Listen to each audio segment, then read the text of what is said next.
Hey y'all, it's your boy Rico. And Sam. So this week we're going to talk about our favorite and best things about being on HRT, what we've liked the most, like our favorite experiences being on HRT. My favorite, I think, hands down, is my voice dropping.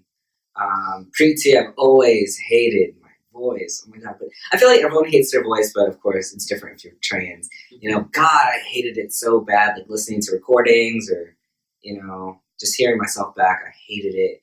And that was my number two most wanted thing, starting hormones. My number one is facial hair. I'll get there eventually. But yeah, definitely my voice dropping, because that's like one of like the main things that help you pass, you know what I mean? Yeah. And I definitely love my voice now. I wouldn't mind if it got lower. I'm super happy with where it is now. If it stayed at this, I'm perfectly happy. I'll never forget when my voice cracked for the first time. I think I was like 6 weeks in on T, and oh my god, I was actually out downtown with my girlfriend, just like it squeaked, and like usually dudes would be embarrassed, but oh my god, it made my fucking day. Yeah. You know what I mean? I was like, oh my god, it's happening. Oh my god, it's happening. I might sound like stupid as hell, but it's like, oh my god. Yeah. I'm ready for. Me and Rico always sing that. These boots are made for a walk-in. And that's just what we'll do. I really want to hit that one note, though. My goal is to one day be a baritone. I don't think it's going to happen for me. I think I'm forever going to have, like, a super queer voice, which is fine. Like, whatever. But, yeah, I'm stoked on my job, too. Yeah. And on top of voice, I mean, my Adam's apple, too, I really like. Oh, I can even see it from here. Right? I'm so jealous. I didn't get a single, like, there's nothing there. I have to grow a big old beard just to cover up the fact that I don't have one. There's a lot of cis dudes that you can't see theirs. But yeah, I like it. Looks good. Damn. That's like my top two, where I'm at right now in my transition, being almost. It's like 1 year, 9 months, just about. I don't know. That I'm on. How about you? What's your favorite? I definitely think it's my facial hair for sure. Yeah. Yeah, no, I'm super stoked about it. It's not where I want it to be yet, obviously.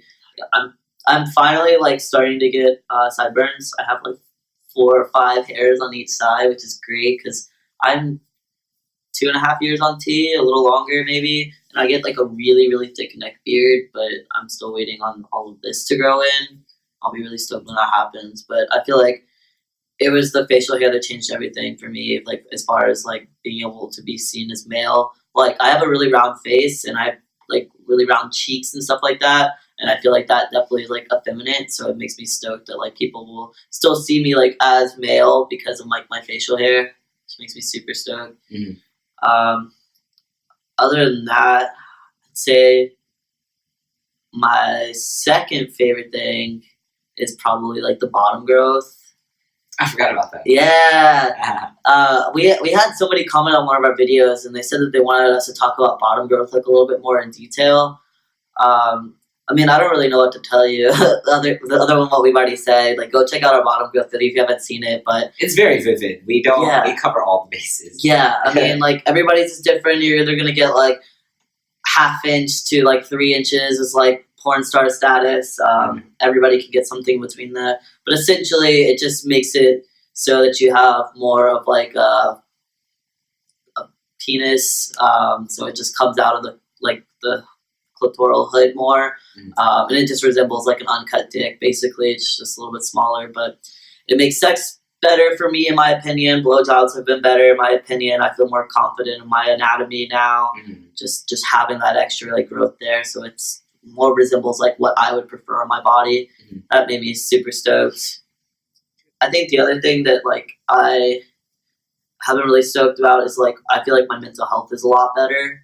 I feel like we always like focus on like the physical side of things and like what we expect physically. True. But I feel like I've definitely seen a huge change in like my emotional state and my emotional well-being. Like I still struggle with like dysphoria and like self-esteem issues sometimes, but like I feel like I definitely feel a lot more confident in myself, and I feel like my moods have stabilized a lot. So if you're like a super like emotional person, it's not going to happen for everybody. Rico still Yeah, pretty well, emotional. yeah. I mean, shit, I could cry over a TV show still. I don't have any problem with that. But yeah, I was gonna say that like my emotions definitely have leveled out as opposed to like the Yeah. roller coaster. Absolutely. Definitely more mellow. I'm not like emotionless. I can still cry, but definitely like the situations I've been in the past, a little less than tears, ever since I've been on T. The situations I've been in, if I was not on hormones, I know for a fact I definitely would react different. Like I'd be a sobbing, crying mess during something that may have happened recently, but I wasn't. Yeah. Definitely like sad or whatever emotion would be tied to it, but not overly a certain way, you know, Yeah. which I definitely appreciate. Yeah, because no one wants to be a crying, sobbing mess. You know what I mean? Yeah. No, absolutely. Yeah, my moods definitely stabilized. I don't like. I mean, obviously, like it's not going to cure your depression. It's not going to cure your anxiety. I mean, it's not like a cure-all, like magical thing, but it definitely does like help. You know, I mean, it is combating estrogen, which makes you emotional. So that's awesome. It's like really helped me out a lot, and I really appreciate that. I think like the last thing that I'll say that I'm really stoked about being on HRT is like now that I'm on HRT, I feel like I can finally have like a voice for the trans community. Like just being like as far as I am along right now, I feel like people have started to like take my story more seriously or my voice more seriously in the terms of like being able to be an activist for trans rights and just be able to talk to people about trans people, whether they are trans or cis. Now that I pass as male, when people meet me, they just assume that I'm a guy, and automatically because of like the whole male privilege thing, you get listened to.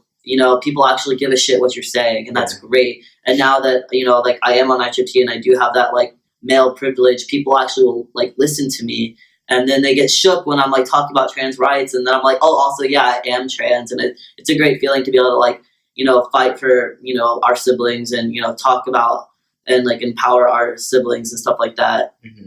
But yeah, that's been great. I feel like if I was PT, I probably wouldn't be able to be as like vocal about it or as visible in my transition. Yeah, I definitely agree. Yeah, for sure. Yeah. So, if you do ever medically transition and get that male privilege, work that male privilege Yes. the right way. You know what I mean? Absolutely. Yeah, definitely. We're curious, your favorite results or whatever you call it from starting hormones. Definitely comment below. Absolutely. And next week, so this week we were talking about like all the things that we're thankful for. Like how I slid in thankful. It is Thanksgiving. Rico doesn't celebrate. Neither do I technically, but it is. We recognize that Thanksgiving is a holiday, so we are thankful for all of these changes on T. But actually, so next week, it isn't always. It's not all happiness and butterflies and fucking rainbows.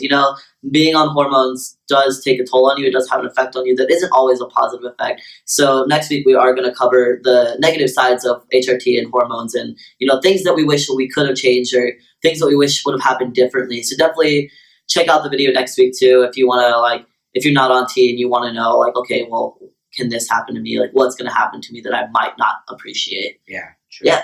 Cool. So if you like this video, you know what to do. Please like, comment, share, and definitely subscribe. And we'll see you next week, y'all. Bye. Bye.